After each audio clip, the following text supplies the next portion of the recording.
Hello दोस्तों, good evening. मैं Vipin sir आप लोगों को विपिन मैथ्स चैनल पे स्वागत करता हूं। आइए, शाम के हम लोग का 8 PM हुआ है और इस समय हम लोग जो ग्रुप डी का प्रीवियस ईयर क्वेश्चन है, जिसे प्लेटफॉर्म ने एक वॉल्यूम 2 बुक निकाला है, उसी का हम लोग इस समय सॉल्यूशन करते हैं। ठीक, जिसमें हम लोग ऑलरेडी आपका 1670 नंबर क्वेश्चन तक देख चुके हैं। ठीक, आगे इसमें शुरू करना है 1670 से 71 से शुरू करना है। तो आइए शुरू करते हैं। उससे पहले अगर आप चैनल पर न्यू होंगे तो चैनल सब्सक्राइब कर लीजिएगा और बेल आइकन प्रेस कर लीजिएगा, जिससे जो भी न्यू वीडियो डलेगा उसका नोटिफिकेशन आपको मिलता रहेगा। ठीक, और अगर आप पूरा वीडियो देखना चाहते हैं, पीछे का सब क्वेश्चन नहीं देखे हैं, तो उसका प्लेलिस्ट बना हुआ है, प्लेलिस्ट में जाकर सभी क्वेश्चन देख सकते हैं। ठीक, तो आइए चलिए हम लोग शुरू करते हैं। देखिए, एक आपका जो 71 नंबर क्वेश्चन है, एक सर्कल का रूल होता है। ठीक, उस रूल को ध्यान रखिएगा। जैसे देखिए रूल क्या होता है, ये एक हो गया आपका सर्कल। ठीक, सर्कल हो गया, इसमें इसको हम स्पर्श रेखा बोलते हैं, टेंजेंट है। ठीक, ये टेंजेंट है, स्पर्श रेखा है। तो स्पर्श रेखा के साथ किसी भी जीवा, जैसे देखिए इसका एक कर्ण मान लेते हैं, ये एक इसका जीवा मान लेते हैं। ठीक, ये जीवा। तो स्पर्श रेखा तथा जीवा के बीच का कोण ये क्या होता है, समझिएगा। बहुत अच्छा ये कॉन्सेप्ट है। इससे क्वेश्चन आपका सीजीएल में भी आया हुआ है, या ग्रुप डी में पूछा हुआ है, सीजीएल में भी बहुत क्वेश्चन पूछा हुआ है। फिर से एक बार देख लीजिए कि किसी भी वृत्त के किसी स्पर्श रेखा तथा उसके जीवा के बीच बना कोण, ये वाला कोण, यही कोण बन रहा है। ये जीवा के बीच और स्पर्श रेखा के बीच बना कोण इस जीवा द्वारा एकांतर खंड। अब यहाँ एकांतर खंड का मतलब क्या हुआ, एक खंड ये हो गया वृत्त का और ये दूसरे खंड में, यानी एकांतर खंड में बनाए गए कोण के बराबर होता है। यानी अगर यहाँ ये थीटा डिग्री का कोण बन रहा है इन दोनों के बीच, तो ये भी क्या हो जाएगा, थीटा हो जाएगा। यही कंसेप्ट करता है। यानी फिर से एक बार सुन लीजिए और उसको लिख लीजिएगा आप कॉपी में कि किसी वृत्त के जीवा और स्पर्श रेखा के बीच बना कोण उस जीवा द्वारा वृत्त के एकांतर खंड में बने कोण के बराबर होता है। थ्योरम ही होता है, आप इसको ध्यान में रखिएगा, लिख लीजिएगा। ठीक, तो अब यहाँ देखिए सबका हमें नाम दे दिया है। यहाँ ये AC हो गया, एक जीवा है, और ये DCE एक स्पर्श रेखा है, नाम दिया हुआ है, और B इधर एक एकांतर खंड का कोण बन रहा है। ठीक, अब कह रहे हैं आपसे कि उपरोक्त चित्र में यदि कोण BCD, ये BCD ये वाला एंगल दिया हुआ है। देखिए आप उधर तो समझ ही गए। अब ये अगर जीवा लेंगे, इस जीवा को लेंगे तो इसका एकांतर खंड ये हो जाएगा। ठीक, इस जीवा के द्वारा ये जीवा के द्वारा एकांतर खंड ऊपर की ओर बनता है। ठीक, तो वही चीज हो जाएगा, दोनों ओर से होता है। तो देखिए यहाँ कह रहा है कि BCD इक्वल टू 59 डिग्री, ये 59 डिग्री दिया हुआ है। तो कह रहा है एंगल BAC इक्वल टू कितना होगा। देखिए वहीं बता रहे थे कि अगर जीवा इसको मानते हैं तो ये अगर थीटा है तो एकांतर खंड का जो कोण ये थीटा होगा। अगर इसको आप अल्फा मानते हैं जो 59 डिग्री दिया हुआ है, तो इस जीवा का एकांतर खंड इधर बन रहा है, तो ये अगर 59 है तो ये भी कितना हो जाएगा, 59 होगा, और ये जितना रहेगा उतना इधर बन जाएगा। यानी एकांतर खंड का कोण बराबर होता है। तो जो एंगल BAC बनेगा वो भी कितना हो जाएगा, 59 डिग्री होगा। यही आंसर हो जाएगा। ठीक, इस थ्योरम को ध्यान में रखिएगा, इससे बहुत बारीक क्वेश्चन आ चुका है। ठीक, तो उम्मीद करते हैं समझ गए होंगे। जो जीवा लेंगे, अगर ये जीवा लेंगे तो ये जीवा और स्पर्श रेखा के बीच बना कोण इधर एकांतर खंड, अगर ये जीवा लेंगे तो इन दोनों के बीच बना कोण इसका एकांतर खंड इधर हो रहा है। तो 59 डिग्री ये है तो ये भी 59 डिग्री होगा। ऑप्शन नंबर हम लोग का A सही होगा। क्लियर। चलिए अगले क्वेश्चन की ओर बढ़ते हैं। अच्छा क्वेश्चन था ये, बस आपको थ्योरम याद होना चाहिए। ठीक, चलिए नेक्स्ट क्वेश्चन कह रहे हैं कि 5% नमक युक्त नमक के विलयन की 8 लीटर मात्रा से 1 लीटर पानी वाष्पित हो जाता है, तो बचे हुए विलयन में कितने प्रतिशत नमक है। देखिए टोटल ये 8 लीटर मिश्रण है। ठीक, 8 लीटर मिश्रण है और इसमें नमक की मात्रा कितने है, 5%, यानी कि 5/100 कर लेते हैं, 5% है। ठीक, जब 1 लीटर मिश्रण निकल जाएगा तो कितना बचेगा, इसमें से अगर 1 लीटर निकल जाएगा तो कितना बचेगा, 7। और इस 7 में जो है हमको इसका प्रतिशत नहीं पता है कि कितना है, X मान लेते हैं, X%। बात क्लियर हुआ। फिर से एक बार देखिए, 8 लीटर घोल था, इसमें 5% नमक था, और जब 1 लीटर पानी यहाँ से खत्म हो गया, जो खत्म होगा ना उसका यहाँ प्रतिशत नहीं रखेंगे, बस यही ध्यान रखना है। तो 1 लीटर पानी जब वाष्पित हो जाएगा तो अब घोल कितना बच गया, 7 लीटर, और इसमें कितना % नमक है हम यहाँ नहीं पता, ये निकाल लेंगे। देखिए 100 से 100 यहाँ कैंसिल हो जाएगा, x का वैल्यू कितना हो जाएगा, 8 × 40/7% जो है अब जो है उस मिश्रण में जो है कितना है, नमक है। क्लियर, सिंपल सा क्वेश्चन था। चलिए अगले क्वेश्चन की ओर बढ़ते हैं। सी नंबर इसका आंसर हो जाएगा। 73 नंबर देखिए क्या कह रहे हैं। 18 सेंटीमीटर और 12 सेंटीमीटर बीमाओं वाले एक आयत को एक ऐसे समचतुर्भुज के रूप में परिवर्तित किया जाता है जिसका परिमाप आयत के परिमाप के बराबर है और एक कोण 120 डिग्री है। देखिए एक आयत है, ये एक आयत दिया हुआ है, ठीक, और आयत की साइड यहाँ पे दे दिया हुआ है। लंबाई हमें 18 दिया है और चौड़ाई कितना दिया है, 12 सेंटीमीटर दिया हुआ है, ठीक। अब कह रहा है कि इसी के पेरीमीटर के बराबर एक समचतुर्भुज हम बना रहे हैं, ये ऐसे समचतुर्भुज ड्रॉ कर रहे हैं। पेरीमीटर दोनों का सेम है, ऐसे समचतुर्भुज रोम्बस कर रहे हैं, तो इसके परिमाप के बराबर ही इसका भी परिमाप है, ठीक। तो इसका परिमाप आप निकाल लीजिए। आयत का परिमाप कितना होता है, perimeter equal to 2 into L plus B. तो 18 12 कितना हो जाएगा, 40, 18 12 30 हो जाएगा, सॉरी 18 12 30 हो जाएगा, 30 दूना 60 सेंटीमीटर हो गया। बात क्लियर हो यहाँ से। 2 इंटू एल प्लस बी हो जाता है, तो एल प्लस बी 30 दूना 60 हो गया। तो इसका भी पेरीमीटर कितना है, 60 है। जब इसका परिमाप 60 है, सब भुजा बराबर होता है, ए होता है, तो ए का वैल्यू यहाँ से कितना हो जाएगा, ये परिमाप 4a हो जाता है, 4a इक्वल टू 60, तो ए का मान 15 सेंटीमीटर हो जाएगा। ये बात क्लियर हुआ कि नहीं क्लियर हुआ। जब इसका परिमाप 60 सेंटीमीटर है तो ये इसके परिमाप के बराबर ही एक समचतुर्भुज बना रहे हैं, तो समचतुर्भुज का भी परिमाप 60 होगा, तो भुजा कितना निकाल लिए, 15 सेंटीमीटर हो गया, ठीक।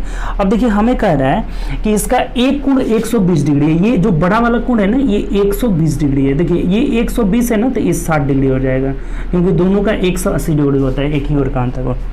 तो इस समचतुर्भुज का एरिया निकालना है, सेंटीमीटर स्क्वायर में क्षेत्रफल क्या होगा।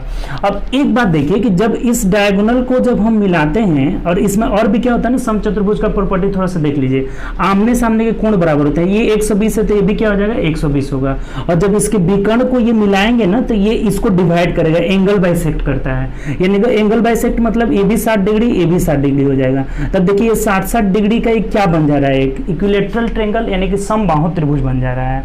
और इधर भी एक समबाहु त्रिभुज बन रहा है, तो एक समबाहु त्रिभुज का एरिया निकाल कर 2 से गुणा कर लेंगे, सिंपली निकल जाएगा। बात clear.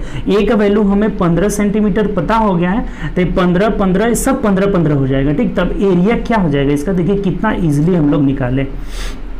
Area equal to 2 into एक इक्विलेटरल ट्रायंगल। तो समबाहु त्रिभुज का एरिया कितना होता है, √3/4 a स्क्वायर, मतलब 15 का होल स्क्वायर हो जाएगा, 15 का होल स्क्वायर, ठीक। अब देखिए 2 दूनी के 4 हो जा रहा है, 15 15 है, 225 हो जा रहा है। 225 √3/2 सेंटीमीटर स्क्वायर हो जाएगा। यही जो हो जाएगा रोम्बस का एरिया हो जाएगा। देख लीजिए किस ऑप्शन में दिया हुआ है, ऑप्शन नंबर डी में दिया हुआ है। बात क्लियर, सिंपल समझे कि नहीं समझे, फिर एक बार समझ लीजिए, क्वेश्चन अच्छा है। ये तो समझ गए ना कि एरिया हमने यहाँ भुजा निकाल लिया 15 सेंटीमीटर, क्योंकि दोनों का पेरीमीटर सेम था, तो 60 60 होगा, तो इसका सब भुजा बराबर होता है 15 हो गया। समझना यहीं पे है कि अगर ये एक कोण 120 है तो सामने वाला भी 120 होगा, और जो ये डायगोनल है उसे बाइसेक्ट करता है, 2 भागों में बांटता है। तो सब ये 60 60 हो गया, तो ये क्या बन गया आपका, समबाहु त्रिभुज बन गया। तो ऐसा 2 समबाहु त्रिभुज बन रहे हैं, तो हम 2 से यहाँ पे गुणा कर लिए, समबाहु त्रिभुज का एरिया √3/4 a स्क्वायर हो गया। क्लियर। तो आंसर हो जाएगा हम लोग का 225 √3/2, ऑप्शन नंबर डी हो जाएगा। चलिए नेक्स्ट क्वेश्चन की ओर आइए। अगला क्वेश्चन देखें। देखिए बिल्कुल हम लोग बेसिक से कर रहे हैं। इसमें बहुत लोग कहते हैं ना कि सर हमको बेसिक पढ़ाइए, बेसिक पढ़ाइए। बेसिक पढ़ने से कुछ नहीं होगा, आप 2 बार 3 बार 4 बार पढ़िएगा, उससे कुछ होने वाला नहीं है। प्रैक्टिस जरूरी है आपके लिए, ठीक। प्रैक्टिस जरूरी है, जितना प्रैक्टिस करिएगा उतना आपका क्वेश्चन बनेगा। नहीं तो बेसिक 2 बार 3 बार पढ़ लीजिएगा, प्रैक्टिस नहीं रहेगा, क्वेश्चन एक भी नहीं बनेगा। तो प्रैक्टिस जरूरी है, आप प्रैक्टिस ज़्यादा से ज़्यादा करें, ठीक। चलिए कह रहा है कि पाइप ए और बी किसी टैंक को क्रमशः 37 मिनट 30 सेकेंड और 45 मिनट में भर सकते हैं। नहीं, अच्छा छूट रहा है ना, 74 नंबर छूट गया, सॉरी। देखिए 74 नंबर क्वेश्चन तो आसान है, बना भी सकते थे आप। 11 गुणे, यहाँ पे मझौला कोष्टक है, 5 प्लस -2 इंटू -1, ठीक। देखिए ये दोनों को गुणा करेंगे तो माइनस में माइनस से गुणा करेंगे, प्लस हो जाएगा, यानी कि 2 मिल जा रहा है यहाँ पे। और 5 और 2 कितना हो जा रहा है, 7 यहाँ हो जा रहा है। 11 में 7 से गुणा कर लेंगे, ये 77 हो जाएगा। ये आसान था। चलिए अगले क्वेश्चन की ओर बढ़ते हैं। डी इसका आंसर हो जाएगा।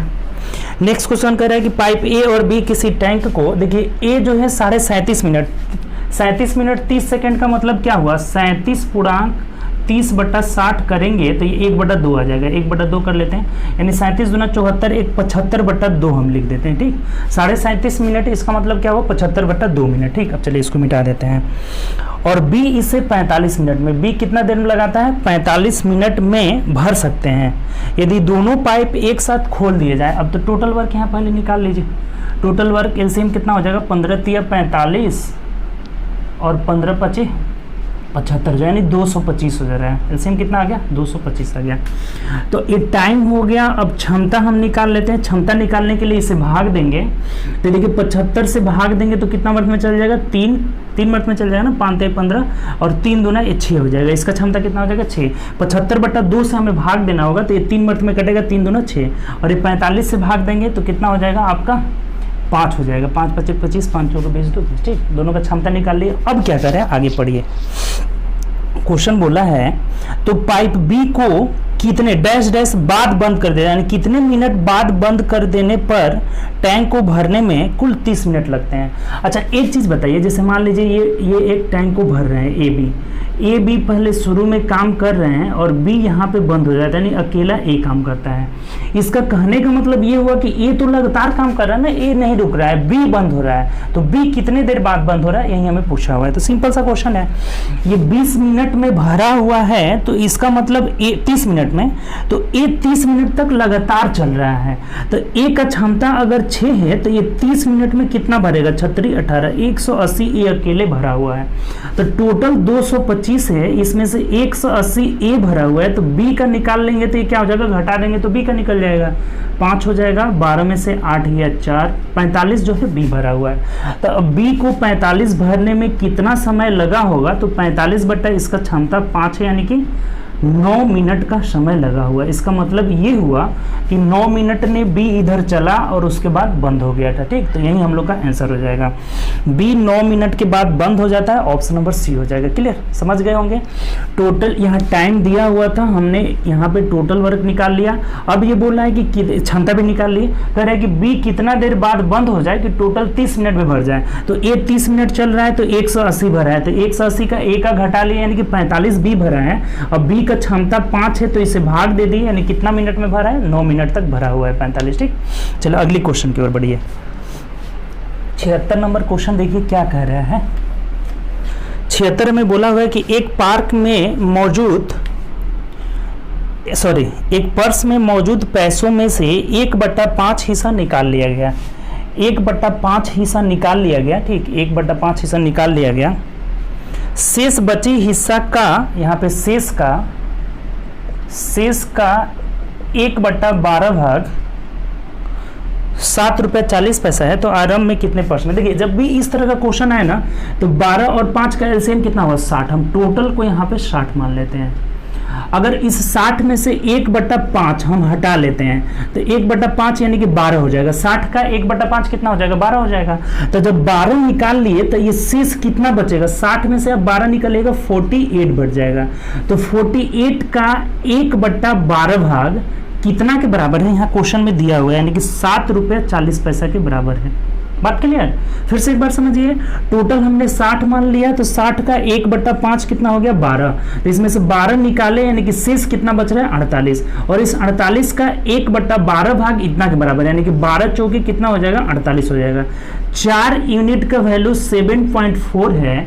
तो हमें पूछ रहा है ना कि आरंभ में कितने रुपए थे, आरंभ में पर्स में कितने रुपए थे, यानी टोटल कितना है 60। 60 का वैल्यू हमें पूछ रहा है। ठीक, अच्छा एक बात बताइए कि ये इसका 15 गुना है, तो इधर भी हम 15 से गुणा कर लेते हैं, तुरंत हम लोग का निकल जाएगा। 15 चौके 60, 0 हो जाएगा, हाथ से 6, 15 साते 105 और 6 जोड़ेंगे 111 रुपया, यानी कि टोटल पर्स में 0 हटा देते हैं, कितने रुपए थे 111 रुपए थे। बात क्लियर, सिंपल, समझ में आया कि नहीं आया। फिर से एक बार देखिए, टोटल 60 यूनिट इसलिए माने हैं कि ये 5 और 12 का एलसीएम कितना आ रहा है 60 आ रहा है। तो टोटल 60 यूनिट माने हैं, इसका 1/5 भाग 12 हो गया। तो जब 12 हम 60 में से निकाल लेंगे तो ये बचेगा कितना 48 बचेगा, और 48 का 1/12 यानी कि 4 आ रहा है। इस 4 यूनिट का वैल्यू इतना रुपए के बराबर है। तो टोटल 60 यूनिट का वैल्यू कितना आएगा, 4 से ये 15 गुना है, तो इधर भी 15 से गुना किए, यानी 111 रुपये टोटल पर्स में था। ऑप्शन नंबर डी हो जाएगा। क्लियर, सिंपल क्वेश्चन, एक्स वगैरह कुछ मानने की इसमें ज़रूरत ही नहीं है, टोटल हम क्या मान लिए, एलसीएम मान लिए। ठीक, चलिए अगली क्वेश्चन की ओर बढ़िए। नेक्स्ट क्वेश्चन जो 77 नंबर क्या कह रहा है कि 10 वर्ष बाद रोहित की आयु सोहन की आयु के 10 वर्ष पहले की आयु से दोगुनी हो जाएगी यदि वर्तमान में रोहन और सोहन, देखिए रोहन और सोहन है, ये रोहन और सोहन है, और कह रहा है कि वर्तमान में रोहन की आयु सोहन की आयु से 9 वर्ष अधिक है। अगर ये x का है तो ये x + 9 का है। ठीक, ये बात बोला हुआ है, वर्तमान में रोहन जो है सोहन से 9 वर्ष अधिक है। अब थोड़ा सा पीछे आप बैक में जाइए, कह रहा है कि 10 वर्ष बाद रोहन की आयु, तो इसमें जब 10 जोड़ेंगे, ये +10 करना है क्योंकि 10 वर्ष बाद की बात कर रहा है, तो x + 19 हो जाएगा। ठीक, और इसका 10 वर्ष पहले की बात कर रहा है तो x - 10 हो जाएगा ना, ये 10 वर्ष पहले की बात कर रहा है तो 10 इसमें घटा देना है। और ये बोला है कि इसका 10 वर्ष बाद का आयु इसके 10 वर्ष पहले की आयु का 2 गुना है, तो ये 2 गुना है, इनको बराबर करना है, तो 2 से हम क्या कर लेंगे, सोहन को गुणा कर लेंगे। बात क्लियर, तो ये बराबर हो गए। तो अब हमने बोला है ना कि तो सोहन की वर्तमान आयु, तो x का वैल्यू निकाल लीजिए यहाँ से, ये 2x में से x चला जाएगा यानी कि x बच जाएगा 19 और 10 दूना 20, 19 जब 20 जोड़ेंगे तो कितना हो जाएगा, 39 वर्ष हो जाएगा। x का वैल्यू 39 आ गया, तो किसका पूछा हुआ है, सोहन का वर्तमान आयु, यानी इसी का वैल्यू पूछा है। सोहन का वर्तमान आयु x माने थे, तो यहाँ पे x का वैल्यू कितना निकल गया, 39 वर्ष ही हमारा आंसर हो जाएगा। अगर रोहन का पूछता तो 9 हमें जोड़ देना रहता, तो 9 जोड़ते तब रोहन का निकल जाता। तो देख लीजिए ऑप्शन नंबर हम लोग क्या हो जाएगा, ऑप्शन नंबर सी हो जाएगा। बात क्लियर, सिंपल सा क्वेश्चन था। ये 9 वर्ष इससे अधिक था, इसके 10 वर्ष बाद की आयु, इसका 10 वर्ष पहले की आयु, ये इससे 2 गुना था तो बराबर करना था, तो इसे 2 गुना कर लिए, यानी x का वैल्यू 39 जो पूछ रहा था वही 39 हम लोग का आंसर हो जाएगा। ठीक, अगला क्वेश्चन देखिए 78 क्या कह रहे हैं। देखिए कितना बेसिक से हम लोग चल रहे हैं। ठीक, आप लोग बीच बीच में वीडियो शेयर भी करते रहिए ताकि और भी आपके जितने भी फ्रेंड है वो सब जुड़ जाएं। यदि 4 परीक्षक प्रतिदिन 5 घंटे काम करके 8 दिनों में उत्तर पुस्तिकाओं की जांच करते हैं, तो M1 D1 का क्वेश्चन हो गया। 4 परीक्षक है, 4 जो है परीक्षक प्रतिदिन 5 घंटा काम करके कितना दिन में, 8 दिन में। M1 D1 H1 कर लिए। ठीक, M1 D1 H1, और एक जो है उत्तर पुस्तिका का जांच करते हैं, मान लेते हैं इसकी 1 यूनिट काम कर रहे हैं। ठीक, तो कह रहा है कि अब दूसरे ग्रुप की बात किया है कि 25 दिन में, ये D2 कर लिए, 25 दिनों में उससे 2 गुनी संख्या, अब 2 गुनी, ये 1 कर रहे थे तो इसका 2 गुना काम को हम हमेशा नीचे रखते हैं ना, 2 गुनी संख्या में उत्तर पुस्तिकाओं की जांचने के लिए 2 वीक्षक, यहाँ 2 वीक्षक हैं, आप चाहें तो 2 को इधर कर लेते हैं ना, M1 2 गुणे 25 गुणे कितना दिन लगेंगे, यही बात हमें बोला हुआ है। ठीक, 25 दिन में कितना घंटा काम करना होगा, ये एच हमें निकालना है। ठीक, सिंपल सा क्वेश्चन फिर से एक बार देख लीजिए। कह रहे हैं कि 4 परीक्षक 5 दिन में 5 घंटे प्रतिदिन काम करके 8 दिन में कुछ उत्तर पुस्तिका की जांच करते हैं। ठीक, अब बोला है कि 25 दिनों में 2 गुनी संख्या में उत्तर पुस्तिका, तो 2 नीचे काम हमेशा नीचे रख देंगे, 2 गुनी संख्या में उत्तर पुस्तिकाओं की जांच करने के लिए 2 वीक्षकों को कितने घंटे प्रतिदिन काम करने होंगे, यही चीज। अब कटा दीजिए, अब इसमें कुछ है ही नहीं, ये कटा देते हैं, 5 × 25 25 हो जाएगा, 2 से 2 कैंसिल हो जाएगा, यानी अब नहीं कटेगा। एज का वैल्यू कितना हो जाएगा, 8 चौके 32/5 हो जा रहा है, यानी कि 5 × 6 = 30, 5 चौके 20, 6.4 घंटा का इन्हें प्रतिदिन काम करना होगा। ठीक, तो ऑप्शन नंबर क्या हो जाएगा, ए हो जाएगा। क्लियर, आसान सा क्वेश्चन था। अगला क्वेश्चन देखिए, ग्राफ से क्वेश्चन है। ठीक, ग्राफ में क्या कह रहा है, दिए गए ग्राफ में 2017 में विभिन्न मोबाइल कंपनियों द्वारा की गई बिक्री को दर्शाया गया है। तो हुआई कंपनी की बिक्री के संगत क्षेत्र द्वारा निर्मित चयन का कोण पूछ रहा है। तो देखिए हुआई जो कंपनी है उसका 11% दिया हुआ है। तो एक बात बताइए कि टोटल जो है आपका सर्कल में कितने डिग्री का कोण बनता है, 360 डिग्री का, और परसेंटेज में इन टोटल का वैल्यू कितना है, 100। इसका मतलब हम ये कह सकते हैं कि 100% का वैल्यू जो है 360 डिग्री है। ये बात समझ में आया कि नहीं। टोटल जो इस चार्ट में दिया हुआ है इसमें टोटल जो केंद्रीय कोण 360 बनेगा, और प्रतिशत में इन लोग का वैल्यू सबका प्रतिशत में 100% टोटल रहेगा ही रहेगा। तो 100% का वैल्यू 360 डिग्री है, तो हुआई कंपनी का 11% है, तो 11% का वैल्यू कितना डिग्री होगा, यही निकालना है हमें, हुआई का निकल जाएगा। तो ये 360/100 आ जाएगा, और गुणे 11 का हमें निकालना था, 0 से 0 कैंसिल, अब नहीं कटेगा, देखिए गुणा कर लीजिए, 11 कट कटेगा 2 से, लेकिन नहीं कटाते हैं, 0 रहेगा तो भाग देने में आसानी रहेगी। 11 छके 66, 6 हो जाएगा, 11 3 33 और 6 39, यानी 39.6 डिग्री का कोण बनेगा। तो देख लीजिए ऑप्शन नंबर क्या हो जाएगा हम लोग का, ऑप्शन नंबर बी हो जाएगा। बात क्लियर? सिंपल क्वेश्चन था, 100 डिग्री बराबर 360 डिग्री, तो जिसका पूछे हुआई पूछा था तो हुआई कंपनी का कितना है 11%, तो यही हम लोग का आंसर हो जाएगा। ठीक, चलिए अगले क्वेश्चन की ओर बढ़ते हैं। नेक्स्ट क्वेश्चन जो है क्या कह रहा है 80 नंबर कि निम्नलिखित में से किस भिन्न को 9/7 में जोड़ा जाए कि योगफल 1 प्राप्त हो। अच्छा, योगफल अगर 1 प्राप्त हो रहा है और किस भिन्न को 9/7 में जोड़ा जाए तो हम योगफल में से घटा लेंगे डायरेक्ट, तो भिन्न मिल जाएगा। तो भिन्न क्या हो जाएगा देख लीजिए, भिन्न यहाँ से हम लोग का मिल जाएगा 1 में से घटा लीजिए 7 -2/7 जो होगा हम लोग का आंसर हो जाएगा। अब देखिएगा तो कहिएगा सर ऐसा ऑप्शन ही नहीं है। देखिए ये क्या किया है, थोड़ा सा आपका ये बदमाशी किया हुआ है। ठीक, इसको 3 से गुणा करने पे हम लोग का -6/7 × 21 आ जा रहा है। ठीक, दोनों को 3 से गुणा कर लिया, इसको भी 3 से गुणा कर लिया है और इसको भी 3 से गुणा कर लिया, यानी कि 21। वही बात हुआ, इसको जब कटाएंगे ना 3 से कटा देंगे तो हमें ये मिल जाएगा। ठीक, तो थोड़ा आंसर मिलाने के लिए, हालांकि आपका ये सही है, ये भी दोनों इक्वल ही भिन्न होगा, क्योंकि इसका 3 से गुणा करेंगे -6 और 3 से गुणा करेंगे 21 होगा, तो यही हम लोग का आंसर हो जाएगा ऑप्शन नंबर सी। ऐसा ऑप्शन ये वाला भिन्न नहीं दिया था, ये दोनों सेम ही भिन्न है, इसको 3 से हमें गुणा कर लेंगे आंसर में तो मिल जाएगा। ठीक, ऑप्शन नंबर सी आपका आंसर हो जाएगा। चलिए 81 नंबर क्वेश्चन देखिए, ये भी ग्राफ से क्वेश्चन है। ठीक, पाई चार्ट दिया हुआ है, कह रहे हैं कर्नाटक के प्रकाशक गृह में खर्च को दर्शाया गया है यदि कुल खर्च 50,000 रुपये है। ठीक, टोटल जो है खर्च 50,000 है, तो बोल रहा है रॉयल्टी खर्च, जो रॉयल्टी कॉस्ट है उसको हमें पूछ रहा है। देखिए रॉयल्टी कॉस्ट का जो प्रतिशत है, रॉयल्टी कॉस्ट का जो परसेंटेज वैल्यू दिया है 15%, तो इसका 15% हम निकाल लेंगे और इसमें कुछ है ही नहीं। प्रतिशत का मतलब 100, 2 जीरो कैंसिल, 15 × 75 पे 2 जीरो हो जाएगा, यानी 7,500 रुपये जो होगा रॉयल्टी खर्च हो जाएगा, जो कि ऑप्शन नंबर ए में दिया हुआ। चलिए अगले क्वेश्चन की ओर बढ़ते हैं। नेक्स्ट क्वेश्चन क्या कह रहा है, देखिए अगले क्वेश्चन की ओर बढ़ते हैं। नेक्स्ट क्वेश्चन हमें कह रहा है, ये क्वेश्चन अच्छा है आपका जी। ठीक, 1682 नंबर क्वेश्चन बोला है कि 1440 के कितने गुणनखंड वर्गमूल प्राकृत संख्या होगा, यानी कि इसका पूछने का मतलब ये हुआ कि कितने ऐसे गुणनखंड होंगे जो पूर्ण वर्ग संख्या में होंगे। तो जब भी ऐसा क्वेश्चन पूछा जाए ना कि गुणनखंडों की संख्या या फिर ये निकालना हो, तो सबसे पहले हम जो 1440 संख्या दिया हुआ है इसको फैक्टर करेंगे। 2 से करेंगे 2 × 14 720 हो जा रहा है। ठीक, फिर 2 से करेंगे 36 × 72 360, फिर 2 से करेंगे 180 आ जाएगा, फिर 2 से करेंगे 90 आ जाएगा, फिर 2 से करेंगे कितना आ जाएगा 45, यहाँ फिर 3 से आ जाएगा 3 से 15 और 3 से 5 आ गया। ठीक, पहले इसका हम फैक्टर कर लिए, यानी कि फैक्टर हम लोग को क्या मिला, 2 के पावर 2 2 4 1 5 हो जा रहा है, 2 के पावर 5 गुणे 2 3 के पावर 2 गुणे 5 के पावर 1। अब देखिए अगर यहां से हमें पूछता कि टोटल गुणनखंडों की संख्या कितनी होगी, तो सबके पावर में 1 जोड़कर 6 गुणे 3 गुणे 2 करके गुणा कर लेते हैं। सबके पावर में 1 जोड़कर क्या कर लेते हैं, गुणा कर लेते हैं, तो टोटल फैक्टर्स निकल जाते हैं, टोटल गुणनखंडों की संख्या। लेकिन यहाँ पे हमें ये बोला है कि पूर्ण वर्ग संख्या वाले गुणनखंडों की संख्या कितना होगा, जो पूर्ण वर्ग होंगे उनका कितना होगा। तो देखिए यहाँ पे हम इसको पूर्ण वर्ग में तोड़ेंगे।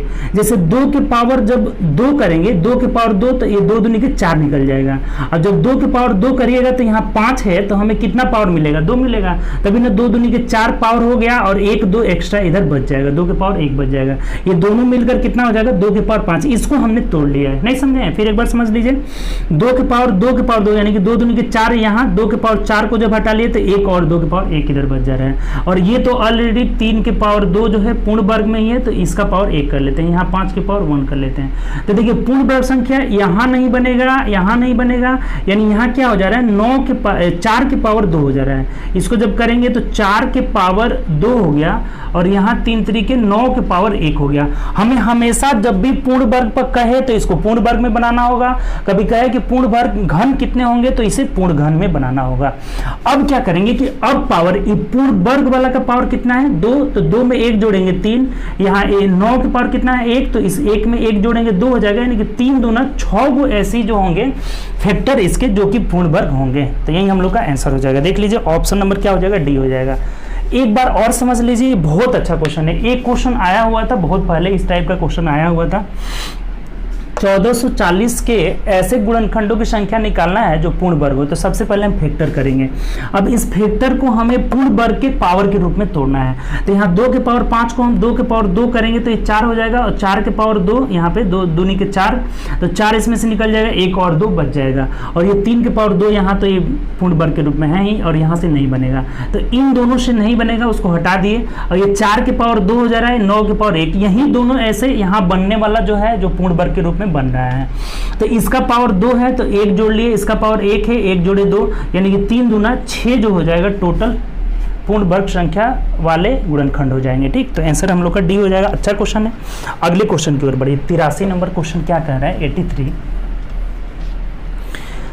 83 में बोला हुआ है हमें, आसान क्वेश्चन है, 8.5 इंटू 8.5 माइनस 3.5 इंटू 3.5 और भागा है, यानी कि नीचे लिख देते हैं बट्टा 2.5 का होल स्क्वायर माइनस 0.25। ठीक, देखिए आसान सा क्वेश्चन है। ये ए स्क्वायर माइनस बी स्क्वायर, ये ए स्क्वायर माइनस बी स्क्वायर हो जा रहा है। इसका मतलब ए plus B into A minus B. एक बार जोड़ देंगे तो 5 5 10, 8 3 11, 1 12 आ जाएगा। 12 गुणे जब घटाएंगे तो देखिए 0 हो जाएगा, और 8 में से 3 गया, कितना हो जाएगा? 5 हो जाएगा। ये बात क्लियर? इन दोनों को ए स्क्वायर माइनस बी स्क्वायर, ए स्क्वायर माइनस बी स्क्वायर बराबर ए plus B into A minus B होता है। तो एक बार जोड़ दिए, एक बार घटा दिए, इतना आ गया। ठीक, और बट्टा, अब देखिए ये 25 का होल स्क्वायर 625 हो जाता है ना, तो ये 6.25 होगा, और इसमें से हमें 0.25 घटा लेना है, यानी ये कितना हो जाएगा? नीचे 6 हो जाएगा। तो ये 6 दूना 12 और ये 5 दूना 10 जो होगा इसका आंसर हो जाएगा। ठीक, तो देख लीजिए ऑप्शन नंबर डी हो जाएगा। ठीक, आसान सा क्वेश्चन था। ए स्क्वायर माइनस बी स्क्वायर, ऊपर 12 गुणे 5 आ जा रहा है, इसको जब कैलकुलेशन कर रहे हैं तो 6 आ रहा है, यानी 6 दूना 12, 5 दूना 10 हो जा रहा है। ठीक, चलिए अगला क्वेश्चन देखिए। नेक्स्ट क्वेश्चन हम लोग का 84 नंबर क्वेश्चन क्या कह रहे हैं? आइए अब क्वेश्चन नंबर 84 देखते हैं। 1684 भी कुछ इसी तरह का क्वेश्चन है। 8 का क्यूब माइनस 9 का क्यूब बटा 8 स्क्वायर। ऐसा क्वेश्चन आपको देखते देखते बनना चाहिए। ठीक, तुरंत बन जाना चाहिए।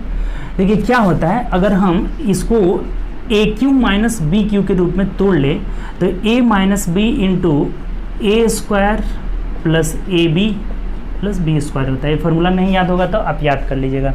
तो देखिए इसको जब तोड़ेंगे तो एक बार a माइनस बी बचेगा और A square plus B plus A B plus B square. तो यहाँ A square plus A B plus B square दिया हुआ है, ये चीज़ इससे कैंसिल आउट हो जाएगा, यानी ऊपर हमें क्या बचना होगा? केवल a माइनस बी। तो a की जगह 8 है और b की जगह 9 है, तो 8 में से 9 घटाएंगे -1 आंसर हो जाएगा।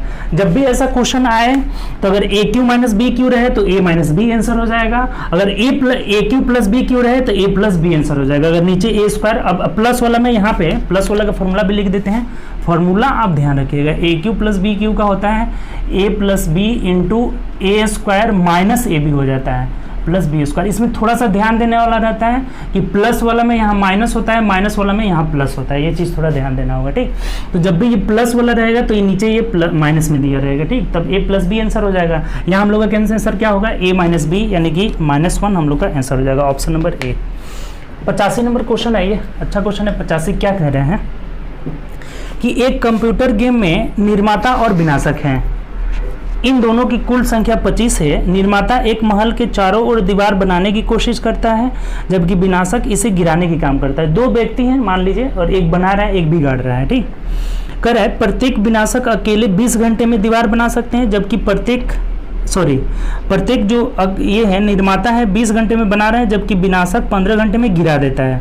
यदि सभी 25 निर्माताओं को और विनाशकों को उस कार्य के लिए सक्रिय कर दिया जाए तो जब दीवार बिल्कुल भी नहीं बनी थी तो दीवार 5 घंटों में बन जाती है, तो उनमें से कितने विनाशक थे? ठीक, विनाशक की संख्या पूछ रहे। देखिए यहाँ पे 2 व्यक्ति हैं, एक दीवार बनाने वाला और एक बिगाड़ने वाला। एक निर्माता है, निर्माता और विनाशक है। ठीक, विनाशक निर्माता इसे कितना देर में बना रहा है? तो 20 घंटे में, और विनाशक 15 घंटे में बिगाड़ दे रहा है, इसका माइनस में आएगा। ठीक, इफिशियंसी माइनस में आएगा। जो नल जैसे खाली करने वाला है वो नली टाइप का है भी। ठीक, ये बना रहा है और ये बिगाड़ रहा है। टोटल वर्क यहाँ से कितना हो जाएगा, दोनों का एलसीएम ले लेंगे। टाइम हो गया 60 हो जाएगा टोटल वर्क एलसीएम। तो अब इफिशियंसी निकाल लेते हैं। 20 तिहाई 60, 15 चौके 60, -4 इनका एफिशिएंसी हो जाएगा। क्लियर, ये विनाशक हैं, बिगाड़ रहे हैं, इसीलिए इनका एफिशिएंसी माइनस में रहेगा। अब हमें कह रहा है कि ये दोनों काम कर रहे हैं और दोनों की संख्या 25 है, तो उसमें से कितने विनाशक हमें नहीं पता है। अच्छा, एक बात बताइए कि अगर ये विनाशक की संख्या हम x मान लेते हैं तो ये जो निर्माता होंगे ये 25 - x हो जाएंगे, क्योंकि दोनों की संख्या का योग कितना है, 25 है। तो x हो गया, तो 25 - x। अब हम आराम से कैलकुलेट कर लेते हैं। देखिए, इनका क्षमता 3 है, तो 3 गुणे और इनकी संख्या है कितना, 25 - x है। ठीक, 25 - x। और कितने दिनों तक काम चल रहा है, 5 घंटे तक। तो 5 से भी तो गुणा करना होगा ना। ये तो एक दिन का 1 घंटा का काम इतना निकाले, तो हमें 5 से गुणा करना होगा। ये टोटल निर्माता जो है इतना बना दिया। अब विनाशक इसे बिगाड़ रहा है, तो ये माइनस में हो जाएगा 4x और इंटू ये भी 5 दिन तक काम कर रहा है, तो 5 दे देंगे। और बराबर टोटल कितना काम हो रहा है, 60 का।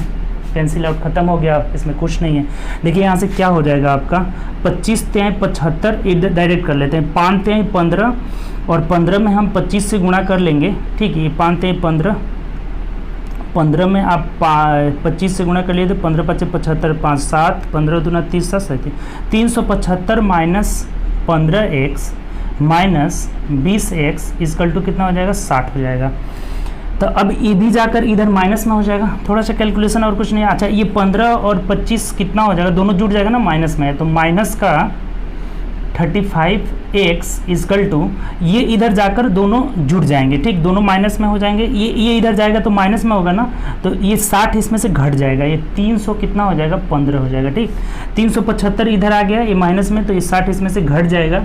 यानी अब कटा लेते हैं, तो ये देखिए तो कितना मर्द में कट जा रहा है, 9 × 5 = 45, 29 27 और 4 9 मर्थ में कट जा रहा है। ये भी माइनस में हो जाएगा, तो माइनस से माइनस कैंसिल, और ये 9 x का वैल्यू कितना आ जा रहा है, 9 आ जा रहा है।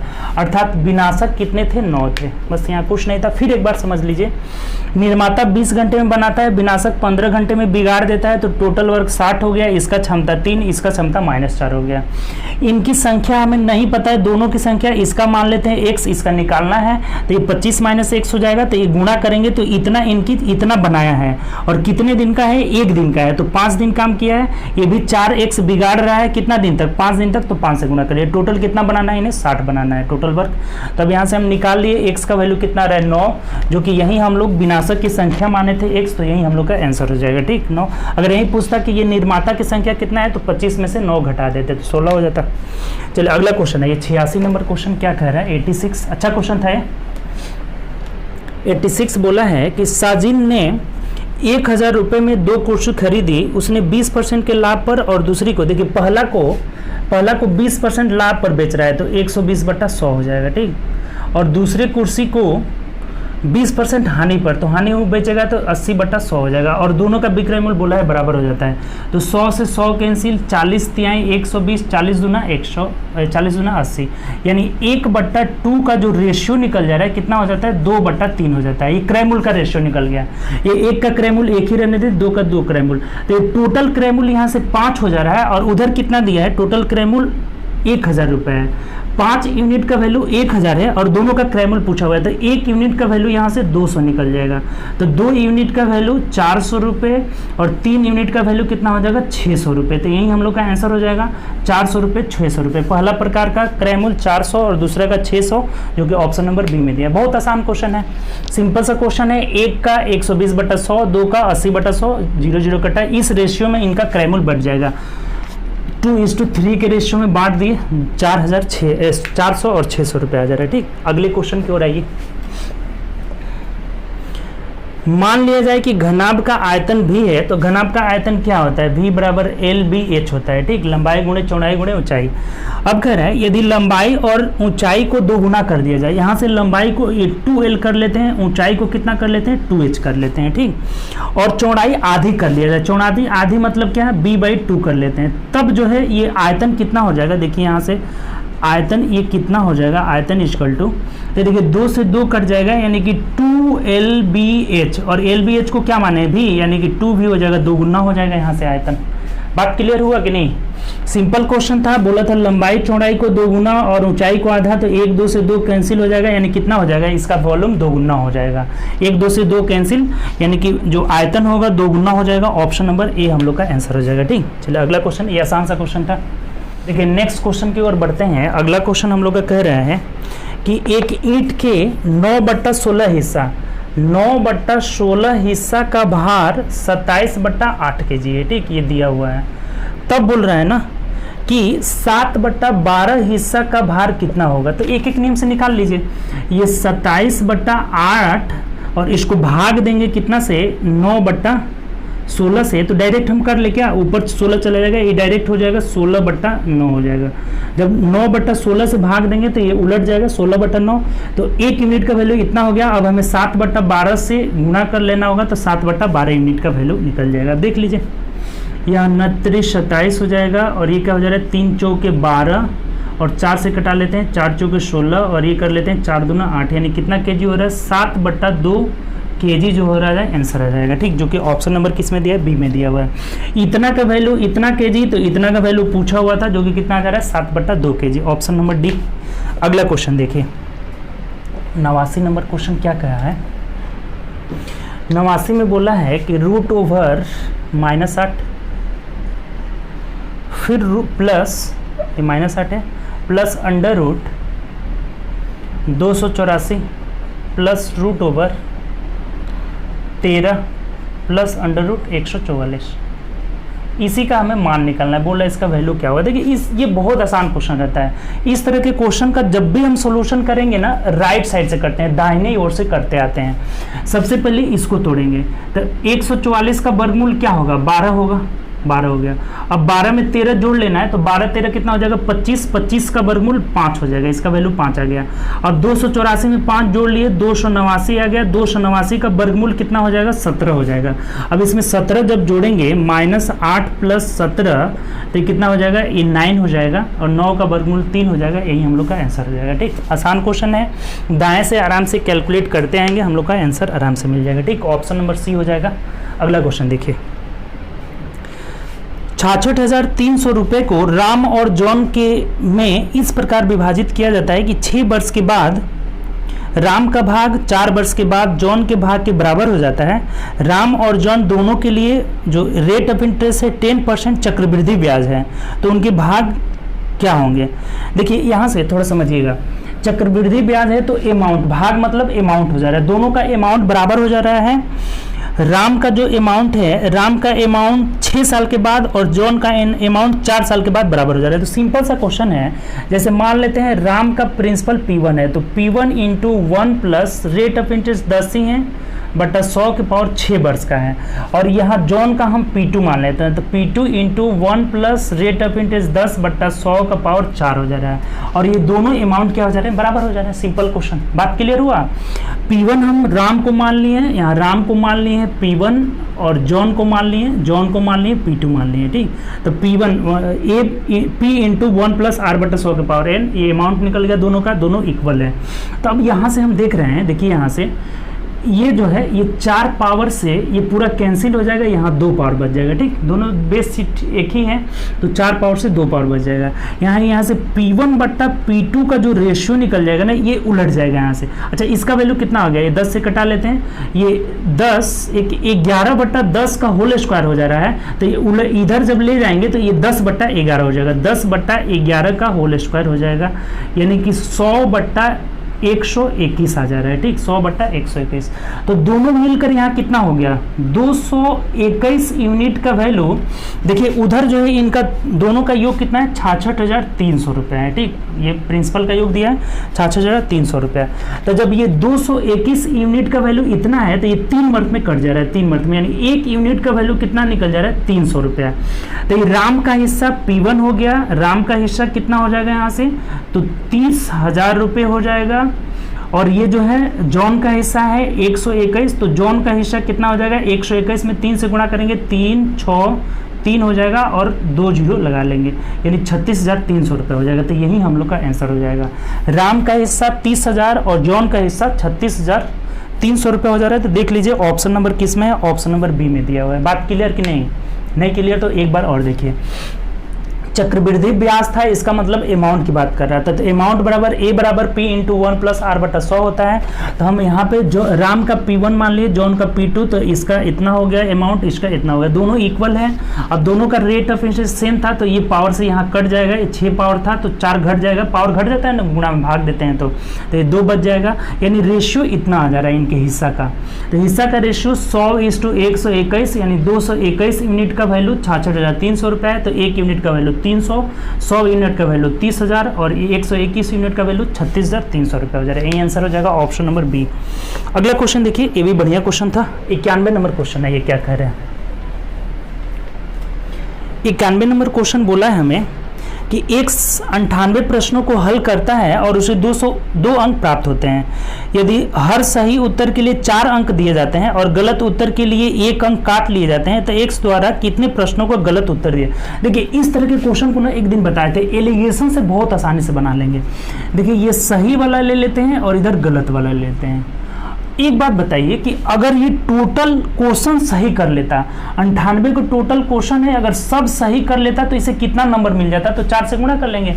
8 चौके 32, 2 3 हासिल हुआ, 9 चौके 36 और 3 39, 392 नंबर इसे मिल जाता जब पूरा सही बनाता। अच्छा अगर पूरा 98 के 98 गलत कर देता तो एक एक नंबर के हिसाब से कटता, यानी कि -98 इसका नंबर आ जाता।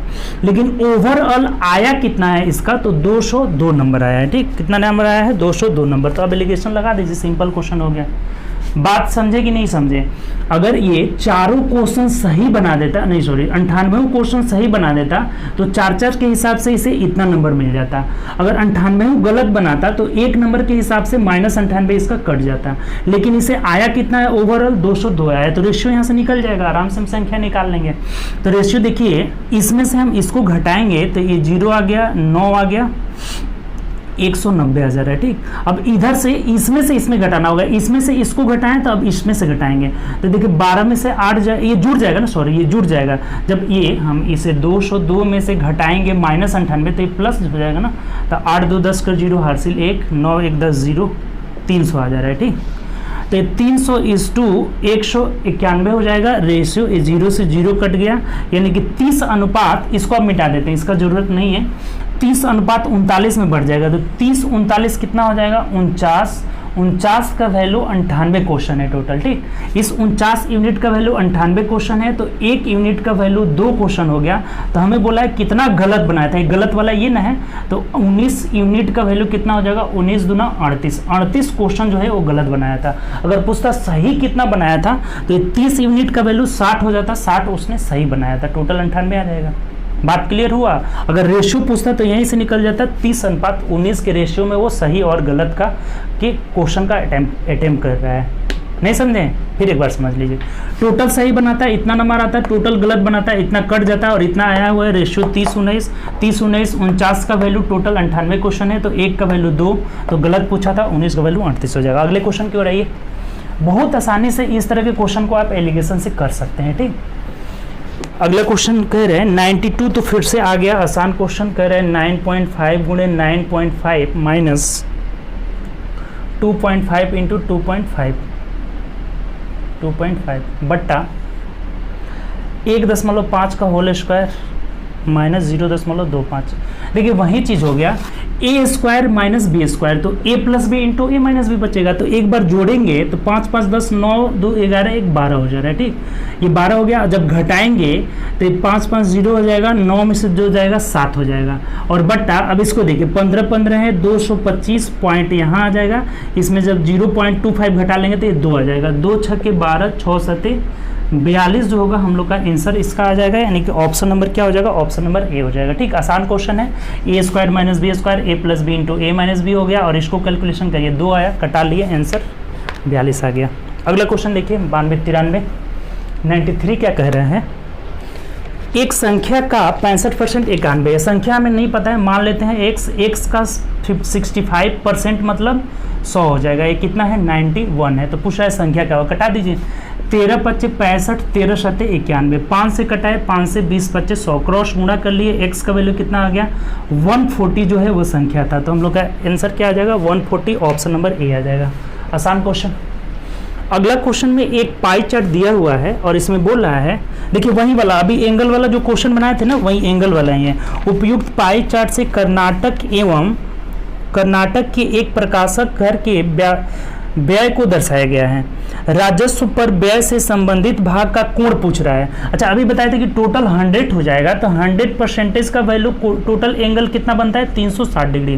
तो देखिए राजस्व यानी कि रॉयल्टी वाला, रॉयल्टी का कितना परसेंट है, 15%, तो 15% का हमें भाग निकाल लेना है। बात क्लियर? अभी आया था एंगल वाला 100% 360, तो 15% का वैल्यू कितना हो जाएगा, 360/100 गुणे 15 हो जाएगा। 0 से 0 कैंसिल, 5 दूना 10, 5 3 15, 2 से कटा लिया 18, 18 3 54 डिग्री जो हो जाएगा आंसर हो जाएगा। देख लीजिए कौन सा ऑप्शन में दिया, ऑप्शन नंबर ए में, ए हम लोग का आंसर हो जाएगा। ठीक, आसान सा क्वेश्चन, इस तरह का एंगल निकालने के लिए आया, सबसे आसान अप्रोच है। अगला कह रहा है कि एक नाव धारा की दिशा में 35 किलोमीटर की दूरी तय करने में 5 घंटा लेती है। अच्छा, इसका डिस्टेंस 35 दिया हुआ है और टाइम 5 लेता है, स्पीड क्या हो जाएगा। अच्छा, कोई अगर ये मान लीजिए धारा की दिशा में जा रहा है तो इसमें नाव की चाल और धारा की चाल दोनों जुड़ जाएगा। मान लेते हैं नाव की चाल x और y जो है धारा की चाल है, तो x प्लस y जो है दोनों इंक्लूड स्पीड हो जाएगा। और इंक्लूड जब भी स्पीड निकालना है तो टोटल डिस्टेंस 35 है और इसमें हम 5 से भाग देंगे यानी कि 7 किलोमीटर प्रति घंटा आ जाएगा। 35 टोटल जाना है और 5 घंटे में तय करती है जब धारा के दिशा में जाती है, तो 35/5 कितना हो जाएगा, 7 हो जाएगा। यही जब धारा के विपरीत आएगी तो ये धारा जो है इसे पीछे ढका देगा। ये धारा के दिशा में जाएगी तो जुड़ जाएगा, धारा के विपरीत आएगी तो घट जाएगा। अब इसे जाने में यहाँ अब 7 घंटे लगते हैं, तो ये अब 7 से भाग देंगे तो ये 5 आ जाएगा। तो देखिए बहुत ईजी हो जाता है। यहाँ से पूछा है हमें कि नाव की चाल क्या होगी, तो ये धारा की चाल है, कट जाएगा, जोड़ेंगे तो 2x का वैल्यू 7 5 12, तो x का वैल्यू कितना हो जाएगा, 6 किलोमीटर प्रति घंटा जो हो जाएगा नाव का स्पीड हो जाएगा। अगर धारा का स्पीड पूछता तो हम दोनों को घटा देते तो x कट के y का वैल्यू निकल जाता है। ठीक, तो क्वेश्चन में ऐसे ही आता है। ऐसा बहुत बारी क्वेश्चन पूछा हुआ है इस तरह का, एसएससी में भी पूछा हुआ है। सिंपल क्वेश्चन हो जाता है, नाव सहित धारा का चाल और नाव के धारा के विपरीत जब आएंगे तो ये इतना आ गया। अगर नाव का पूछे तो जोड़ देते हैं, धारा का पूछे तो घटा देते हैं, बस इतना ध्यान रखिएगा। ठीक, चलिए अगले क्वेश्चन की ओर आइए। इसका ऑप्शन नंबर बी हो जाएगा।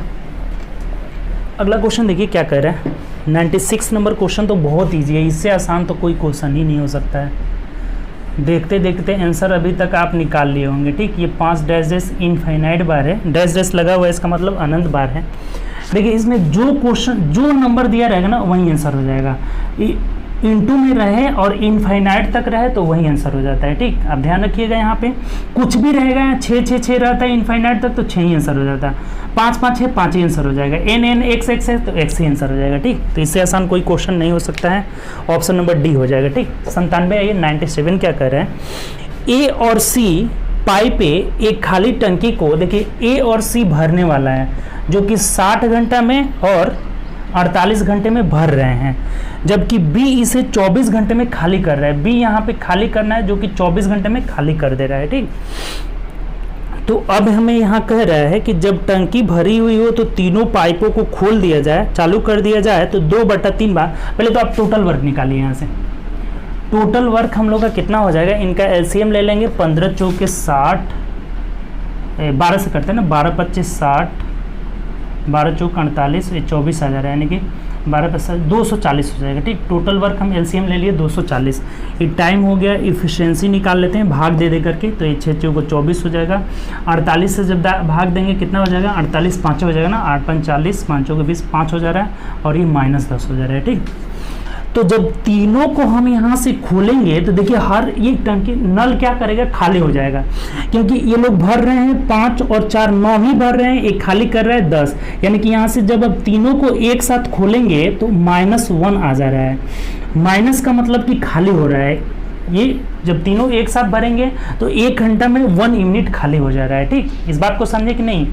ये दोनों जोड़ने पे 9 आ रहा है, ये 10 खाली कर रहा है, यानी कि 1 यूनिट खाली हो जा रहा है। तो अब हमें बोला है ना कि 2/3 यूनिट भरना है, ये 2/3 भरना है। इसे बोला है कि चालू कर दिया जाए तो टंकी के 2/3 भरने के लिए, पूरा टंकी भरा हुआ है तो ये तो खाली होगा, तो 2/3 भरने में कितना समय लगेगा, तो पहले इसको कैलकुलेट कर लीजिए। 3 चौके 3 8 8 दूना 16, 160 जो है हमें भरना है।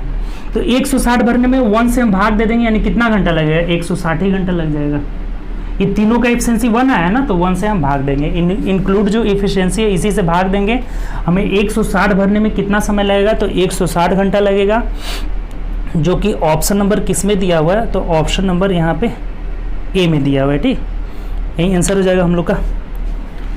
चलिए अगले क्वेश्चन की ओर बढ़ते हैं। नेक्स्ट क्वेश्चन क्या करें, अगले क्वेश्चन की ओर आइए। 98 नंबर क्वेश्चन बोल रहा है कि 28.8 मीटर 28.8 मीटर लंबा तार है और इसे हमें 13:23 के अनुपात में बांटना है। तो लंबे टुकड़ा का मान कितना होगा। अच्छा, ये दोनों जोड़ी कितना आ रहा है, 3 3 6, 36 यूनिट का वैल्यू कितना है यहाँ पे, 28.8 मीटर है। ठीक, तो 1 यूनिट का वैल्यू निकाल लेंगे। यहाँ से कितना हो जाएगा, देखिए तो कटा लेते हैं। यहाँ पे 12 3 36 और ये 12 दूना 24, 4 12 चौक 48। 1 यूनिट का वैल्यू फिर ये भी कट जाएगा, 0.8 आ रहा है।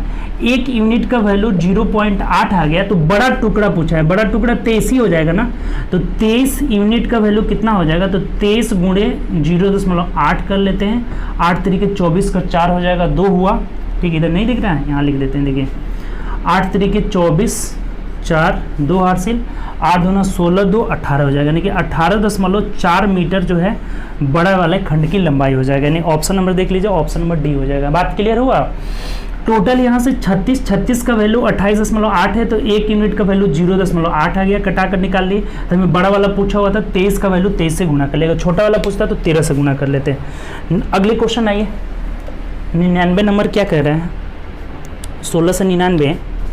किसी दिन का कितना अंश 4.1/2 है, तो 4 दूना 8 1 9, 9/2 के बारे में पूछ रहा है कि किसी दिन का मतलब कितना हुआ, ये मिनट में है, और एक दिन में कितने घंटे होंगे, 24 घंटे। तो ये इसका कितना अंश है, यही हमें पूछा हुआ है। ये 24 घंटा में है, ये मिनट में है। तो जब भी हमें भाग निकालना हो ना, दोनों का जब रेशियो निकालना हो तो यूनिट सेम होना चाहिए। तो इसका यूनिट हम मिनट में बनाने के लिए क्या करेंगे, 60 से गुना कर लेंगे, तब देखिए कितना आ जाएगा। ये 9/2 और ये उलट जाएगा ना, यहाँ 1 रहता है, तो 1/24 गुणे 60 हो जाएगा। अब कटा दीजिए, देखिए यहाँ से कटा लेते हैं, 3 से कटाते हैं, 3 तरीके 9, 3 8 24, 3 से कटा लिए 20, यानी कितना आ जा रहा है, 8 दूना 16 दूना 32, 1/320 अंश हो जाएगा। 1/320 अंश, यानी कि ऑप्शन नंबर ए हो जाएगा। बात क्लियर। निकालना था हमें 4.1/2 यानी कि 9/2 मिनट के बारे में निकालना था, एक दिन के सापेक्ष में। तो एक दिन में 24 घंटा होता है, इसे मिनट में बनाने के लिए 60 से गुणा कर लिए। अब इसका कैलकुलेट कर लिए, 1/320 का भाग आ जा रहा है, ऑप्शन नंबर ए हो जा रहा है। ठीक, चलिए 1700 नंबर क्वेश्चन हम देखते हैं। 1700 तक अब हम लोग पहुँच गए। एक थैले में लाल और हरे और गुलाब 3 तरह का इसमें क्या है, टोकन दिया गया है। ठीक, कह रहा है कि लाल और हरे टोकन जो दिया है, रेड और ग्रीन, यहाँ रेड और ग्रीन का जो रेशियो दिया है ना, हमें 15:32 दिया है। ठीक, उसके बाद कह रहा है जबकि गुलाबी और लाल, अच्छा गुलाबी और लाल का दिया है, यहाँ से पिंक और रेड का जो रेशियो दिया हुआ है ये कितना है, 18:25 दिया हुआ है। ठीक, तो कह रहा है ना कि हरे और गुलाबी टोकनों के बीच कितना अनुपात होगा। अच्छा एक चीज़ बताइए, इसको हम ऐसे लिख देते हैं ना, ये पिंक और जो रेड है ऊपर लिख देते हैं, पिंक और जो रेड का रेशियो है 18:25 हो जा रहा है। ठीक, तो अब हमें बोला है ना कि पिंक और ग्रीन और पिंक का बोला हुआ है ना कि हरे और गुलाबी का क्या होगा, तो हम यहाँ से निकाल लेते हैं, पिंक और ग्रीन निकाल लेते हैं और इसको उलट देंगे। तो जब भी फर्स्ट इंटू लास्ट का निकालना हो तो ये गुणा हो जाएगा, दोनों क्या हो जाएगा, गुणा हो जाएगा इस तरह से। 18 गुणे 15 रेशियो 25 गुणे 32। अब कर लीजिए, देखिए आसानी से आ जाएगा। 5 से 15, 5 × 5 = 25, 2 × 9 = 18, 2 से 16 हो जाएगा, यानी कितना आ जा रहा है, 18:80 आ जा रहा है। ठीक, 1 मिनट फिर से कट जा रहा है क्या, रुक जाइए, 27 आ जा रहा है, 27:80 आ जा रहा है। तो हमें पूछा है ना कि ग्रीन अनुपात पिंक क्या होगा, तो इसको उलट दीजिए, ये 80:27 आ जाएगा। 80:27 जो होगा हम लोग का आंसर हो जाएगा, यानी ऑप्शन नंबर क्या हो जाएगा, बी हो जाएगा। ठीक, एक बार और समझ लीजिए, ये रेड ग्रीन दिया हुआ था 15:32, पिंक और रेड दिया हुआ था 18:25, तो इसके ऊपर लिख दें पिंक और रेड। फर्स्ट इंटू लास्ट निकालना रहता है तो ऊपर नीचे गुणा कर देते हैं। तो यहाँ पिंक और ग्रीन का रेशियो 27:80 आ जा रहा है, तो ग्रीन पिंक का क्या हो जाएगा, ये उलट जाएगा, 80:27, यही हम लोग का आंसर हो जाएगा, यानी ऑप्शन नंबर बी हो जाएगा। ठीक, तो चलिए आज हम लोग 30 क्वेश्चन अपना कंप्लीट किए। 30 क्वेश्चन हम लोग डेली देख रहे हैं, डेली 8 PM में लाइव आते हैं। ठीक, तो चलिए उम्मीद करते हैं आज का सेशन आपको अच्छा लगा होगा। ठीक, तो दोस्तों में ज़्यादा से ज़्यादा शेयर करिए, और टॉपिक वाइज भी हम लोग शुरू करेंगे, बहुत जल्दी शुरू करेंगे। थोड़ा सा क्वेश्चन टाइप होने में थोड़ा सा प्रॉब्लम हो रहा है, और उसका टाइमिंग भी थोड़ा फिक्स नहीं हो पा रहा है। 11 बजे लाइट की प्रॉब्लम रहती है, इसीलिए लाइव नहीं आ पा रहे हैं। ठीक, जल्दी उसको शुरू करेंगे, उसका टाइम एक निर्धारित करेंगे कब अच्छा से प्रॉपर लाइट रह रहा है। थोड़ा लाइट प्रॉब्लम यहाँ चल रहा है, तो इसीलिए दिक्कत हो रहा है। ठीक, तो उसमें हम लोग लाइव होंगे। चलिए उम्मीद करते हैं आज का सेशन आपको बहुत अच्छा लगा होगा। टॉपिक वाइज भी जल्दी शुरू होगा, बहुत लोगों का डिमांड है कि सर टॉपिक वाइज कराइए, तो आप लोग थोड़ा सा वेट करिए, 1-2 दिन, ज़्यादा नहीं। टॉपिक वाइज भी हम लोग शुरू करेंगे। नंबर सिस्टम में आपका टॉपिक में कुछ डला हुआ है, तो उस वीडियो को पहले आप देख लीजिए, उसके बाद उससे आगे हम लोग शुरू करेंगे। नंबर अब 0 पढ़ा दिए हैं, यूनिट डिजिट निकालना पढ़ा दिए हैं, तो हम लोग अब फ्रैक्शन ही शुरू करेंगे उसमें। ठीक, फ्रैक्शन कितने टाइप का होता है उसी को हम लोग कल भी बताए थे आपसे, तो उसको 1-2 दिन में हम लोग इधर शुरू करेंगे, उसका आपको वीडियो मिल जाएगा। ठीक, तो चलिए उम्मीद करते हैं आज का सेशन अच्छा लगा होगा, तो दोस्तों में ज़्यादा से ज़्यादा शेयर करें और लाइक ज़रूर करें, और आगे मिलेंगे अब कल। तब तक चलिए अपना घर पे प्रैक्टिस करिए, ज़्यादा से ज़्यादा प्रैक्टिस करिए। चलिए इसी उम्मीद के साथ फिर कल मिलेंगे, इसी उत्साह और उमंग के साथ। तब तक के लिए बाय बाय, गुड नाइट।